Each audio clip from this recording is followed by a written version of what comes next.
Le 20h30 sur la CRTV. Madame, Messieurs, bonsoir. Les titres de l'actualité. Passeport, 48 heures chrono pour la délivrance. Procédure plus simple et dématérialisée. Le nouveau centre de production de ces titres de voyage était inauguré ce jour à Yaoundé par le représentant personnel du chef de l'État, le ministre d'État, secrétaire général de la présidence de la République, Ferdinand Ngongo. Film des événements dès l'entame du 20h30. Dans l'extrême nord, Maroua Bogo, feu vert, ça circule.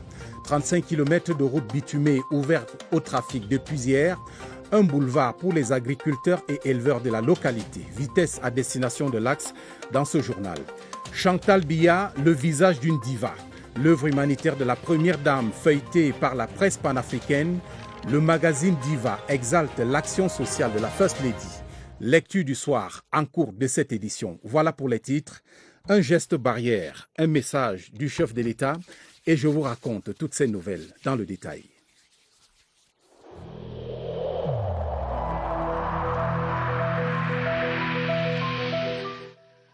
Cette crise sanitaire en mutation rapide perdure.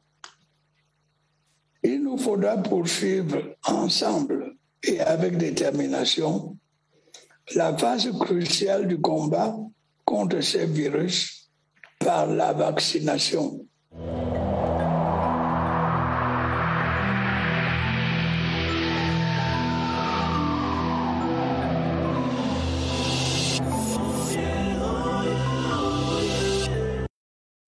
Les policiers étaient au garde à vous ce mercredi au Centre national de production des passeports. La structure a été inaugurée au nom du chef de l'État par Ferdinand Ngongo, le ministre d'État, secrétaire général de la présidence de la République. Pour l'émissaire du Palais de l'Unité, Paul Biya poursuit là la modernisation du Cameroun. Yves Magmedzo. D'abord la scène, le nouveau centre administratif de la cité capitale qui dévoile chaque jour un peu plus ses ambitions futuristes. Puis la circonstance, l'inauguration officielle du Centre national de production des passeports, un moment très attendu. Témoin de l'événement qui couronne un véritable parcours d'obstacles, des membres du gouvernement, des représentants du corps diplomatique, des autorités administratives, municipales et traditionnelles et puis naturellement la grande famille de la police camerounaise fortement représentée. Au centre de l'action, le président de la République, Paul Biya, représenté à l'occasion par le ministre d'État, secrétaire général de la présidence de la République, Ferdinand Ngongo. Pour Martin Barganguilé, le délégué général à la Sûreté nationale, la structure sur le point d'être inaugurée allie harmonieusement exigences de sécurité et qualité du service. Elle place dans le même temps le Cameroun au peloton de tête des pays disposant de documents de voyage ultra sécurisés. Le nouveau passeport camerounais est un document biométrique, fruit d'un alliage heureux entre l'expertise allemande et le génie technologique portugais. Il est la conséquence d'un partenariat bâti sur le modèle Built auprès de Transfar. Avec lui, c'est un pas de géant qui vient d'être franchi dans la sécurisation de la nationalité camerounaise et la satisfaction des attentes des usagers. Le passeport est produit dans un délai de 48 heures à partir du jour et de l'heure de l'enrôlement du demandeur au centre choisi, que ce soit à l'étranger ou à l'intérieur du pays. Il n'est par conséquent plus besoin de partir de sa ville de résidence pour la capitale afin de souscrire aux formalités de demande d'un passeport, de rechercher des interventions ou de se laisser embarquer dans des réseaux d'arnaques ou d'escroqueries pour se faire établir un passeport au Cameroun. Un saut qualitatif en somme qui témoigne, dira le représentant personnel du chef de l'État à cette cérémonie, de la détermination du président Biya à œuvrer sans relâche à la modernisation du Cameroun. La construction du Centre national de production des passeports s'inscrit résolument dans le processus de modernisation de notre pays. Loin d'être une action isolée, cet édifice futuriste participe de la concrétisation de la vision du chef de l'État. Le programme politique, économique et social qui porte cette vision accorde une place de choix à la dématérialisation et à la simplification des procédures. La production des passeports biométriques, entamée depuis le 1er juillet 2021 à Yaoundé, est appelée à s'étendre progressivement à Douala et Garoua dans les prochains mois, puis dans le reste du pays, ainsi que dans les représentations diplomatiques du Cameroun à l'étranger. Une preuve supplémentaire de la politique inclusive du chef de l'État.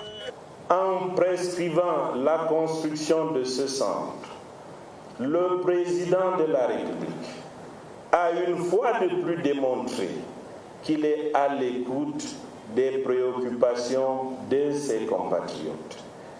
Il a de nouveau administré la preuve, s'il en était encore besoin, qu'il est incontestablement un grand bâtisseur, comme l'attestent les nombreuses infrastructures récemment construites ou en chantier dans les domaines de l'énergie, de la santé et des routes. Je ne saurais oublier les infrastructures sportives et connexes. Le dévoilement de la stèle, la coupure du ruban symbolique et une visite guidée des officiels à travers les différentes installations du centre vont constituer les ultimes étapes de cette cérémonie brève, mais riche en symboles, qui va s'achever par la remise de séance tenante au ministre d'État, secrétaire général de la présidence de la République, de son passeport ordinaire établi sur le site. Monsieur le ministre d'État, nous avons l'insigne honneur de vous remettre votre passeport ordinaire biométrique qui a été établi en 20 minutes. De toute évidence, un nouveau jour vient de se lever sur le passeport camerounais. Même si vous n'avez pas encore de passeport, eh bien, partons tout de suite pour le Nigeria. Concertation à Abuja entre les gouverneurs des régions du Cameroun et ceux des États frontaliers du Nigeria. Un forum à l'occasion des travaux du comité de sécurité transfrontalière Cameroun-Nigeria qui se tient cette semaine. Conclusion des échanges dans cette correspondance de notre envoyé spécial, Séverin Legambele. Le forum des gouverneurs, cadre indiqué pour l'examen dans le fond de toutes les questions sécuritaires entre le Cameroun et le Nigeria, a gardé son format habituel. Règles de courtoisie, élégance dans le langage, même lorsqu'il faut évoquer des sujets sensibles. Par exemple, la gestion querellée des réfugiés de retour au pays natal. Nous sommes tous conscients des défis sécuritaires au Cameroun et dans notre pays, notamment la question des réfugiés. Et il se trouve que les réfugiés camerounais reviennent toujours au Nigeria faute de commodités de subsistance au Cameroun, pas d'infrastructures d'accueil pour les maintenir. Sur cette question, le Cameroun fait valoir ses arguments. Aujourd'hui, la route, la transafricaine, Bamenda, Manfé et Umojok et Cox, c'est-à-dire la frontière avec le Nigeria, est totalement bitumée et le marché des coques s'est donc modernisé. L'État a construit des entrepôts de douane, mais la situation sécuritaire fait en sorte que des effets escomptés ne sont pas produits. Dans une approche commune, la gestion des personnes déplacées impose de faire la différence entre les réfugiés politiques et les réfugiés humanitaires. Les deux parties ont condamné de part et d'autre ceux qui se cachent derrière les camps de réfugiés pour exercer des activités terroristes. Je crois que la collaboration qui consiste à avoir une unité de vue et d'action peut permettre que nous jugulions les méfaits comme le vol des bétails. On ressort de ce forum convaincu de la nécessité de créer une plateforme d'un dialogue permanent entre les autorités administratives pour l'encadrement des initiatives locales de développement de part et d'autre de la frontière. Sur place au pays, le réseau routier de la région de l'extrême nord s'enrichit de 35 km de routes bitumées. Il s'agit de l'axe Maroua-Bogo dans le département du Diamaré. Il a été ouvert à la circulation hier par le ministre des Travaux publics Emmanuel Nganou-Dioumessi, qui est en visite de travail dans la région. Rodrigue Bertrand-Toueno. Quelques coups de ciseaux sur le ruban symbolique et la route Maroua-Bogo est officiellement ouverte à la circulation. Un petit bijou de génie civil long de 35 km, large de 7,5 mètres, avec des accotements de 1,5 mètres en race campagne et 2 mètres en zone urbaine, serti de plusieurs ralentisseurs de vitesse. Cerise sur le gâteau, plus de 12 km d'ouvrages d'assainissement pour un adieu aux inondations. Les saisons de pluie sont des saisons où d'énormes quantités d'eau sont drainées. Cela a été d'ailleurs le défi majeur, la gestion des eaux, n'est-ce pas, à travers tous les drains. Cette promesse tenue du chef de l'État a été longuement saluée par les populations à l'esplanade du Lamida de Bogo. Bogo est trop fréquenté aujourd'hui, le marché de Bogo bat son plein. Et les recettes de la collectivité les déterminent. Les coûts de transport étaient chers au début, mais aujourd'hui il y a la disponibilité des moyens de circulation à tout moment, à toute heure. Nous sommes à côté du centre urbain, c'est-à-dire de la capitale régionale, la capitale départementale à Maroua, où on peut facilement écouler nos produits. Alors que les travaux de construction de la route Maroua-Bogo s'achèvent, les travaux de reconstruction du pont de Palar commencent et le ministre des Travaux publics a procédé à la pose de la première pierre. Les missions diplomatiques et organismes internationaux bénéficient des avantages fiscalo-douaniers liés à leur statut, mais encore faut-il connaître la procédure pour en bénéficier. Un atelier d'information se tient ce mercredi à Mbankomo. Il porte sur les formalités de mise en œuvre de ces avantages. Travaux présidés par le ministre des Finances, Louis-Paul Motazé. Faisons le point avec Alvin Giselzé.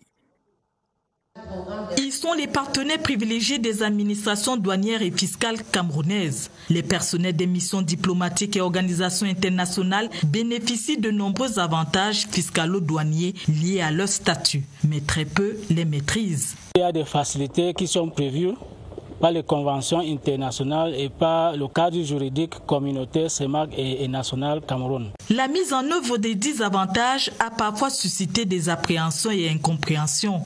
D'abord le contenu et puis les procédures qu'on va aborder avec les participants. Et nous comptons mettre l'emphase sur les procédures automatisées avec les nouveaux systèmes d'information qui sont en train d'être mis en place au niveau de l'administration des douanes et au niveau de l'administration fiscale. Le ministre des Finances soutient le projet de la sensibilisation et encourage les différents acteurs de la chaîne à plus d'efficience. La leçon inaugurale du chef du centre d'instruction des douanes, Angèle Tabé-Bowombe, sur le processus de modernisation de l'administration douanière révèle des avancées notoires malgré quelques goulots d'étranglement. Le ministère des Relations extérieures, principale interface entre le Cameroun et ses partenaires, entend contribuer au rayonnement de cette coopération. Cette approche entre les administrations fiscales et douanières et ses partenaires se veut pérenne et durable. Et pour être tout à fait complet, parcourons à présent l'étendue de ces facilités fiscales et douanières destinées aux représentations diplomatiques. Ces avantages concernent aussi bien les équipements et services que les rémunérations et revenus des personnels. La liste de ces privilèges déroulée par Franck Evina. Ce sont des privilèges garantis aussi bien par des instruments juridiques nationaux que par la réglementation communautaire et le droit international public. Au rang de ces facilités, l'exonération de la TVA sur les biens et services exclusivement destinés à l'usage officiel, des missions diplomatiques ou consulaires et des organisations internationales. En cas de non-délivrance d'une attestation d'exonération pour des contraintes de temps, les intéressés peuvent acquitter la taxe et en obtenir le remboursement. Autre facilité, l'exonération de la taxe spéciale sur les produits pétroliers, notamment la consommation de carburant pour les véhicules, de fonctions attribuées aux chefs de mission et autres cadres bénéficiant du statut de diplomate, sous réserve de réciprocité et en application de la Convention de Vienne sur les privilèges et immunités diplomatiques et l'article 338 du Code général des impôts. Les missions diplomatiques et consulaires sont aussi exemptées des droits d'enregistrement à l'occasion d'acquisition ou de location des bâtiments sièges ainsi que des résidences des diplomates. Facilité fiscale sur les biens et services, mais aussi sur les revenus salariaux. Les personnels des missions diplomatiques et organismes assimilés, expatriés et n'ayant pas leur résidence habituelle au Cameroun, bénéficient de l'exonération de l'impôt sur le revenu à raison des salaires et émoluments à eux versés. Accostons quelques minutes au port autonome de Kribi, un bateau militaire brésilien mouille l'ancre sur le quai de Mboro depuis ce matin. Les 257 membres de l'équipage sont en halte diplomatique en terre camerounaise pour un exercice militaire. Dieudonné Noir à Kribi. C'est un navire brésilien long de 129 mètres, piloté par le capitaine des frégates, Martins Pereira, qui a accosté avec succès au quai de Mboro à Kribi.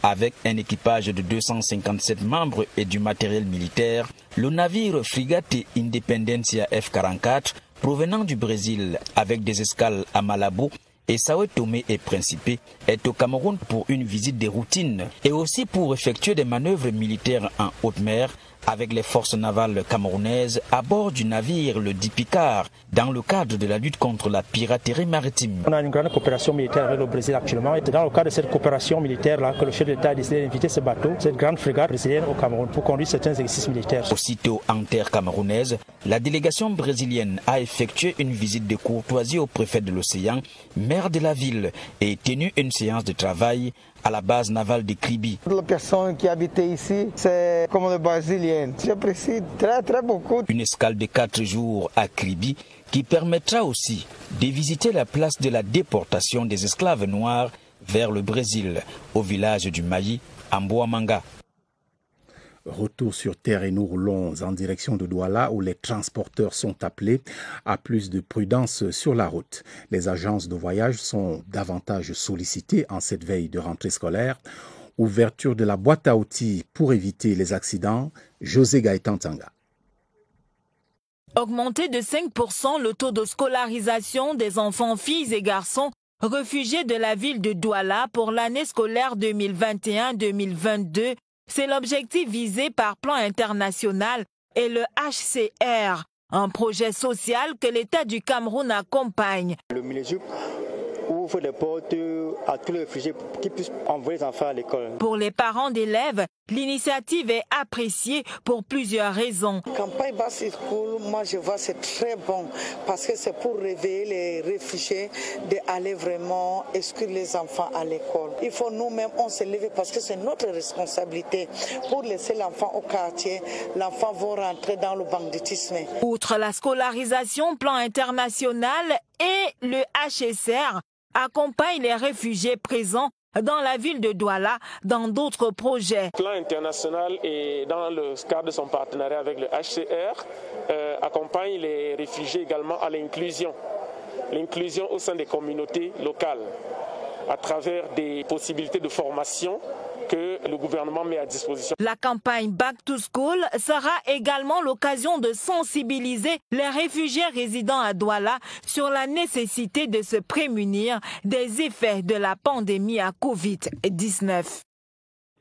Vous l'aurez certainement corrigé par vous-même sur la base du CNT. C'était un papier de Chris Patricia Luluga sur la campagne Back to School, elle aussi préalable à la rentrée scolaire. Les préparatifs de la prochaine rentrée, justement, vont bon train à Boyo, dans le nord-ouest. Des opérations de nettoyage sont organisées dans le département afin d'assurer un démarrage effectif de la nouvelle année scolaire. Laurent Chissoubé. La fièvre de la rentrée scolaire gagne petit à petit le département du Boyo. Autour des écoles, les jeunes se retroussent les manches pour apprêter le cadre qui va les accueillir. Les séances de désherbage et de nettoyage sont observées presque chaque jour. Les élèves qui ont fui ce village doivent rentrer. C'est pour cela que nous mettons la propriété dans cette école.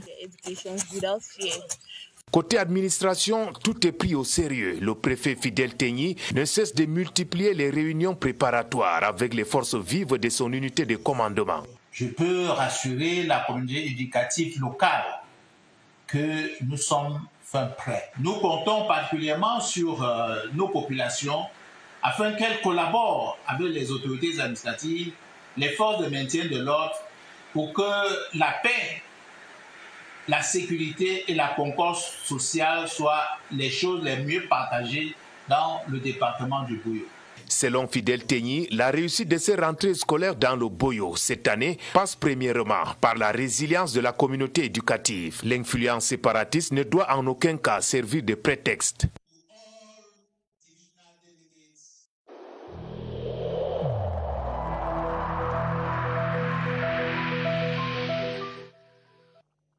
L'Afrique a besoin d'un accès large et équitable aux vaccins. En effet, Comment pourrions-nous atteindre une immunité collective avec moins de 5% de nos concitoyens actuellement vaccinés? «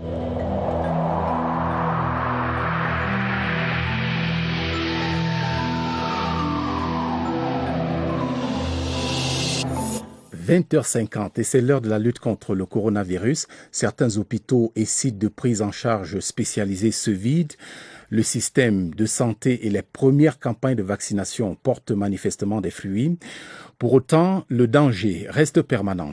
Et si vous vous demandez pourquoi, eh bien, voici les explications du docteur Franck Amabo dans son entretien avec Évariste Eyenga. Entretien en direct dans ce 20h30. Évariste, bonsoir. Bonsoir. Plus d'un an après, dans cette lutte contre la maladie à coronavirus, Covid-19, plusieurs ont l'impression qu'il n'y a plus rien à faire et que tout est calme actuellement. Essayons d'évaluer cela avec le docteur Amabo. Ce soir, il est notre invité. Docteur, bonsoir. Bonsoir Évariste. Alors, un an et demi après la lutte contre la pandémie à coronavirus, on a l'impression que tout va bien. Un seul mot, vigilance. Restons vigilants. Nous voyons très bien l'évolution de la pandémie dans d'autres pays, notamment avec des troisièmes vagues. Au Cameroun, et très récemment, nous avons eu le document partagé par le ministre de la Santé signalant l'existence du variant Delta au Cameroun qui circule. Et également, nos statistiques très récemment montrent que le taux de positivité, c'est-à-dire la proportion de personnes qui sont positives à la Covid sur un nombre de personnes testées, est en train d'augmenter. C'est le nombre de cas en absolu baisse, mais ceci démontre qu'il faut rester vigilant, maintenir les mesures barrières et continuer à respecter toutes les prescriptions pour pouvoir continuer à barrer la route à la Covid. Merci à vous, docteur Amabo. On l'a entendu, avis de spécialistes, avis de scientifiques et de médecins, garder la vigilance locale, il n'est qu'à parole. On retient donc le mot de ce soir, c'est la vigilance. Une mangue, pas comme les autres, nous fait prendre maintenant la route du sud. Le ndor est un fruit sauvage aux multiples usages, le plus fréquent étant la cuisson des repas. Voyons quel goût cela donne dans cette cuisine interne de André Aristide Ekomba.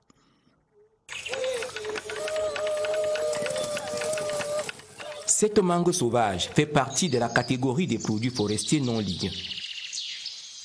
Elle est portée par un arbre appelé Evintia gabonesis sur le plan scientifique. L'extraction de l'amande de ce fruit sauvage requiert une certaine dextérité. Il faut bien calculer son milieu. Parce que quand je prends le milieu, c'est facile, tu vois.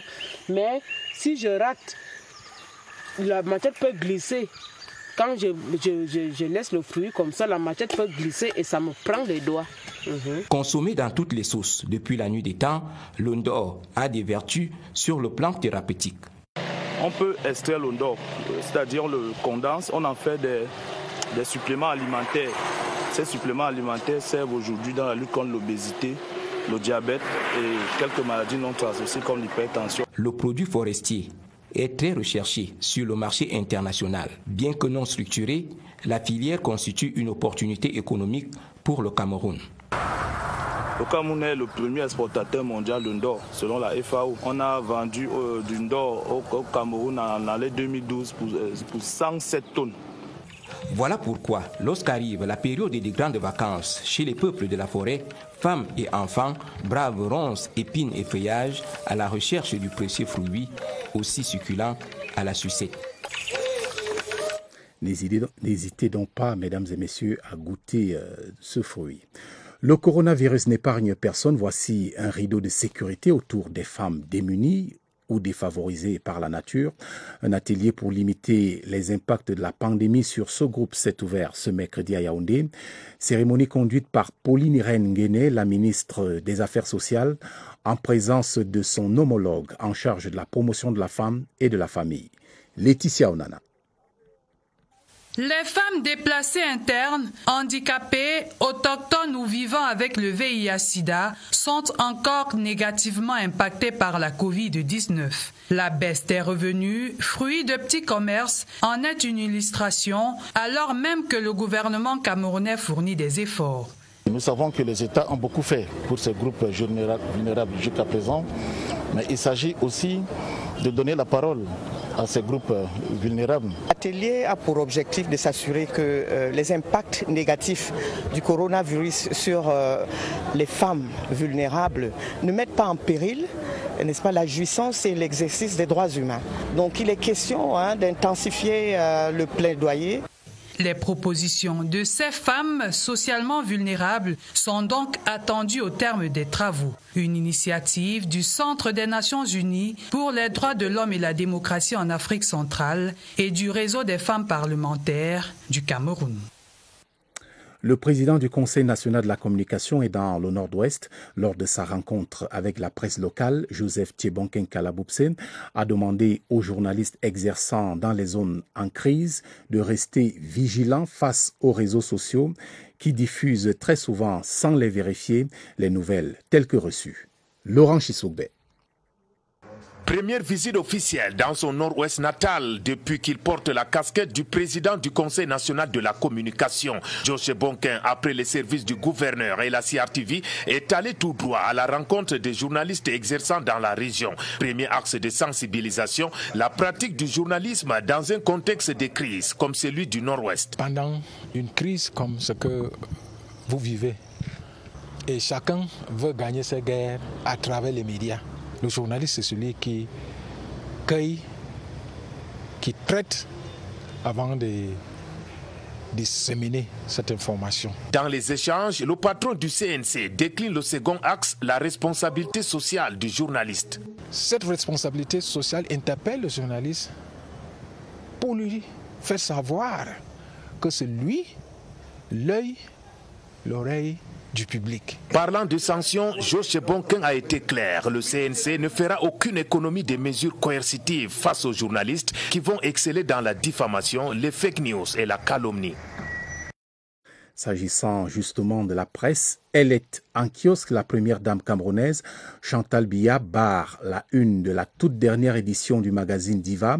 Une ode à sa contribution au rayonnement du pays à travers ses œuvres. La revue rend également hommage à quelques grandes figures africaines. Régine Gladys Lobouda. La une de Diva, c'est nappée d'or, comme un écho à l'aura de son égérie du mois. Chantal Biya illumine la 90e livraison du magazine Afropolitain. La prestance de la première dame enrobe d'élégance une trentaine de pages d'un dossier spécial. Spécial comme le tea time organisé au Palais de l'Unité pour recevoir les épouses des diplomates. Le papier glacé relaie la chaleur du moment malgré la distance qu'impose la pandémie de Covid-19. Les clichés inédits de l'événement révèlent une première dame, diplomate dans l'âme et habitée comme toujours par la flamme de l'humanitaire. Le journal de Blaise Pascal Talla tresse les différentes couronnes de Chantal Biya, de son diadème de mère sensible aux souffrances à ses trophées de guerrière contre le VIH et l'infertilité. Avec une mention spéciale à la passionnée de culture, prompte à encourager tous les talents. Les hauts faits de la première dame accompagnent les visages d'une vingtaine d'étoiles du continent, de Cotonou à Ouagadougou, escale à Yaoundé pour le portrait d'une meneuse de plumes. Evelyne Oona-Isomba, la toute première femme présidente de l'UPF Cameroun, dévoile un parcours aussi excellent que challengeant. Au total, 175 pages pluridisciplinaires qui mettent en lumière le génie tapis sous le titre de Diva. Une nouvelle page dans la vie des produits Camtel, vous les reconnaîtrez désormais sous le label Blue, annonce du directeur général de la Cameroon Telecommunications, Judith Yassonde. C'était lors du lancement de cette marque le week-end dernier. Marie-Claire Messier-Kobna. C'est une nouvelle marque qui englobe désormais l'ensemble des services commerciaux de la Cameroun Telecommunications, Camtel. Blue, c'est la nouvelle marque de Camtel, une marque ombrelle sous laquelle nous allons commercialiser tous les produits de Camtel, que ce soit les produits du mobile, du fixe ou du transport. Donc c'est un nouveau véhicule par lequel nous voulons mettre à la disposition de notre clientèle nos nouveaux standards. Blue, c'est une marque qui va être digitale, parce qu'elle est relative à Internet, smart parce que le contenu va être multimédia et simple parce que c'est facile d'accès, facile à l'utilisation. Un concept novateur qui vient révolutionner ce secteur et améliorer les offres de valeur de cette entreprise. Blue, c'est la personnification de deux axes, Customer Centricity et Change Management. C'est une révolution dans la manière dont Camtel veut être et veut servir ses clients, que ce soit les clients en interne, c'est-à-dire les collaborateurs entre eux, que ce soit les clients en externe, que sont notre aimable clientèle qui viennent pour souscrire à nos différents produits et services. Déployée sur le triangle national, la marque Blue entend principalement répondre aux besoins de sa clientèle. Que vous soyez à l'intérieur du pays ou dans les grandes métropoles de notre République, vous avez la possibilité d'avoir les produits Blue dans toutes nos agences commerciales.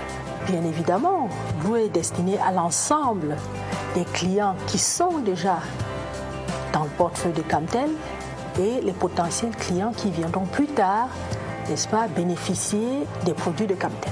Une véritable révolution digitale impulsée par le top management de Camtel en vue de consolider davantage sa place de leader dans le domaine des télécommunications au Cameroun. Un mot en sport avec les Jeux paralympiques qui commencent réellement ce mercredi pour le Cameroun. Ce sera au para-powerlifting avec Mimosette Gamsi dans la catégorie des moins de 45 kg. Bonne nouvelle, la Camerounaise a travaillé dur ces derniers jours pour s'offrir toutes les chances de se hisser au podium. Retrouvons à Tokyo Samuel Billon, envoyé spécial de la CRTV au Japon. Mimosette Ngamsi est assurément l'une des meilleures para-powerlifteuses de la catégorie des moins de 45 kg avec une charge maximale de 92 kg et une place de 4e mondiale obtenue en 2019. 2 ans après, notre championne occupe le 5e rang. De quoi fixer les yeux sur le podium après une préparation dans les conditions favorables à l'amélioration de la performance. L'État n'a pas lésiné sur les moyens. Le fait même que les hautes directives du chef de l'État aient été données et vous avez vu le Premier ministre nous recevoir. Ce Premier ministre qui nous a accordé un budget de préparation et de participation que j'estime suffisant. Pour une bonne préparation et une honorable participation, je dois dire que toute la nation est avec vous et derrière vous. Technique de compétition et réduction du poids, Mimosette Ngamsi a travaillé sans relâche depuis le stage d'acclimatation à Tomakomai. Le reste dépendra de l'état d'esprit, de la forme du jour et surtout du potentiel réel de ses adversaires. On croise donc les doigts et en attendant ce télégramme officiel du président de la République du Cameroun adressé à son Excellence Luis Alberto Lacal-Pou, président de la République orientale de l'Uruguay, à Montevideo. Monsieur le Président, la célébration de la fête nationale de votre pays le 25 août m'offre l'heureuse opportunité de vous adresser mes vives et chaleureuses félicitations. J'y associe mes vœux de santé et de prospérité pour le peuple uruguayen. Veuillez agréer, Monsieur le Président, les assurances de ma très haute considération et c'est signé Paul Biya. Ainsi va le Cameroun ce soir. Dans le cadre de la riposte contre le Covid-19 en particulier, nous devons consolider les acquis déjà engrangés et renforcer la mobilisation en faveur des campagnes de vaccination en cours dans nos pays.